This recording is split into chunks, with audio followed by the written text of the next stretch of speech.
Mis hermanos, mis hermanas, Jesús es nuestra Pascua. Por nosotros murió.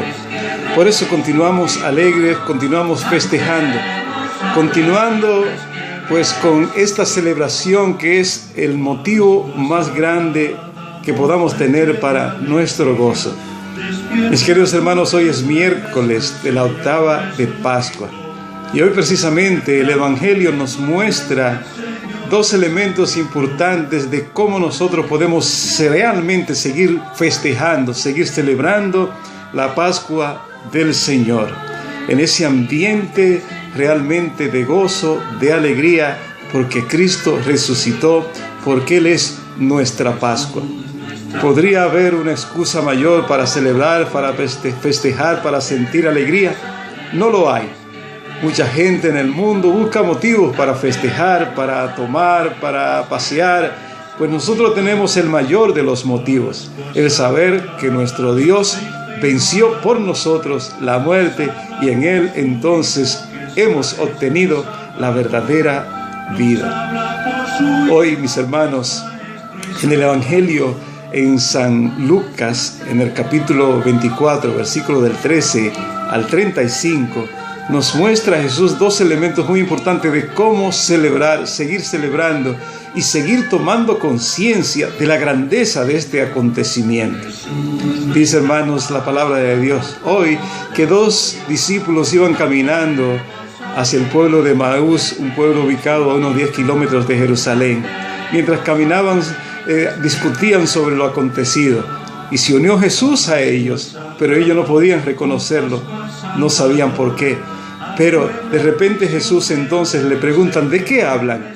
Y ellos les responden, pero eres tú el único forastero que no sabe lo que aconteció. Jesús el Nazareno, aquel profeta de Dios que hacía grandes milagros, grande ante los hombres y ante Dios, pues fue entregado por los sacerdotes, los sumos sacerdotes, para ser crucificado.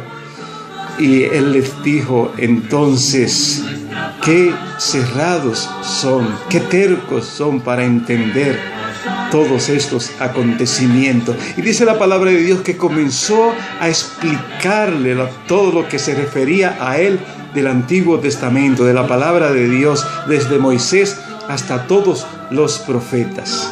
Mis hermanos, esta expresión de Jesús, compartir con los discípulos, con estos dos discípulos de Emaús, que dice la palabra de Dios, iban tristes, es la primera parte y una de las más importantes partes de la misa, en la que nosotros festejamos pues continuamente la Pascua del Señor precisamente.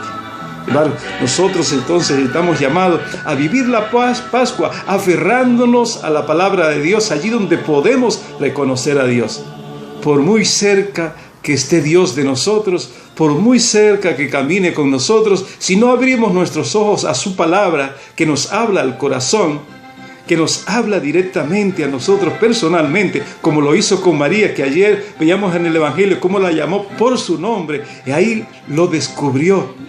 Le dijo, Rabboni, maestro.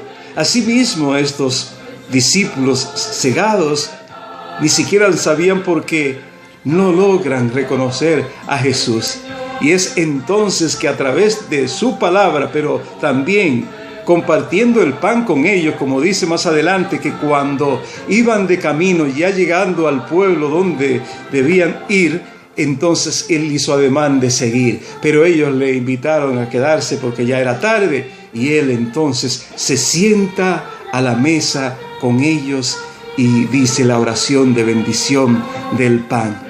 Mis hermanos, es precisamente la expresión, el proceso que nosotros realizamos en la Eucaristía. Podríamos de alguna manera entonces llamar a esta la segunda o la tercera o quizás la cuarta Eucaristía que se celebra entonces después de aquella cena que celebró en el cenáculo con los discípulos donde dijo, hagan esto en conmemoración mía. Pues aquí a estos dos discípulos específicamente entonces Él les muestra una vez más lo que ellos debían seguir haciendo en conmemoración suya: compartir la mesa, primero y después de compartir la palabra de Dios. Dos partes las más importantes que nosotros vivimos cada día en la Eucaristía: el compartir la palabra de Dios, que nos abre los ojos para reconocerlos, y el compartir entonces el pan vivo, que es el mismo cuerpo y la misma sangre de Cristo Jesús, a donde entonces se nos alimenta y nos abre una vez más entonces los ojos de la fe para descubrirlo y darnos cuenta que ahí está caminando el Señor con nosotros para fortalecernos, quitar de nuestra vida la tristeza, lo que nos congoja y lo que nos hace sentir incluso con miedo o con infelicidad o deprimidos o decaídos. Mis hermanos, entonces la palabra de Dios, escuchada atentamente, que nos llega al corazón del mismo Jesús, entonces nos levanta, pero más aún el compartir la mesa con Él. Y tenemos la oportunidad, como estos discípulos, de compartir la mesa con el Señor todos los días cuando vamos a la Eucaristía. Y junto a Él entonces, y junto al sacerdote, ofrecemos al Padre este sacrificio en el que Él mismo se ofrece por cada uno de nosotros, pero también se comparte para darnos vida, para darnos fuerza, para darnos alegría, para levantarnos y hacer sentir que la victoria es nuestra, porque Él la ganó a precio de sangre para nosotros. ¿Qué más queremos entonces para seguir festejando y seguir celebrando y seguir levantando nuestro ánimo? Somos triunfadores, somos vencedores con Cristo Jesús, pero tenemos que reconocerlo, y la manera entonces más importante de reconocerlo es a través de su palabra, es a través de compartir la experiencia del pan junto a la mesa con Él, allí donde se da Él mismo en su cuerpo y en su sangre para alimentar nuestro espíritu, fortalecernos y levantarnos, porque cuando eso sucede, entonces el Señor nos impulsa y corremos hacia donde están los demás. Eso hicieron los discípulos, estos dos discípulos. Después que reconocieron y se dieron cuenta que ardía su corazón al escuchar la palabra de Dios, y se dieron cuenta que el pan que levantaba era el mismo Cristo Jesús, que se ofrecía una vez más para ellos como alimento, salen fortalecidos para correr hacia el encuentro entonces con los demás hermanos. Porque a eso nos invita entonces el Señor a través de su palabra y a través del compartir en la mesa su cuerpo y su sangre. Que no podemos ser cristianos aislados, que tenemos que correr al encuentro con los demás, que tenemos que convivir como hermanos, y como hermanos entonces seguir adelante, llevando a cabo la redención copiosa que sigue cayendo sobre nosotros desde la cruz, porque Cristo sigue dándosenos para darnos cada día más vida. Mis hermanos, correr entonces, después de alimentarnos del Señor, y con esa fuerza entonces proclamar la alegría, la noticia, que otros quizás ya saben, pero al tú encontrarte con ello, entonces no solo fortalece tu alegría y la confianza de que Cristo resucitó, sino que también refuerza la alegría y la confianza de los demás, y así entonces crece la fe, crece la iglesia y se fortalece para seguir cumpliendo el objetivo definitivo, que todos los hijos de Dios se salven, porque Él no quiere que ninguno de nosotros perezca. Mis hermanos, y en este día, pues en medio de la tristeza que nos da la pérdida de nuestra hermana, madre, amiga, querida, Tina, la madre de nuestros amigos sacerdotes, el Padre Chelo y el Padre Jesús, y de nuestros amigos Gabino,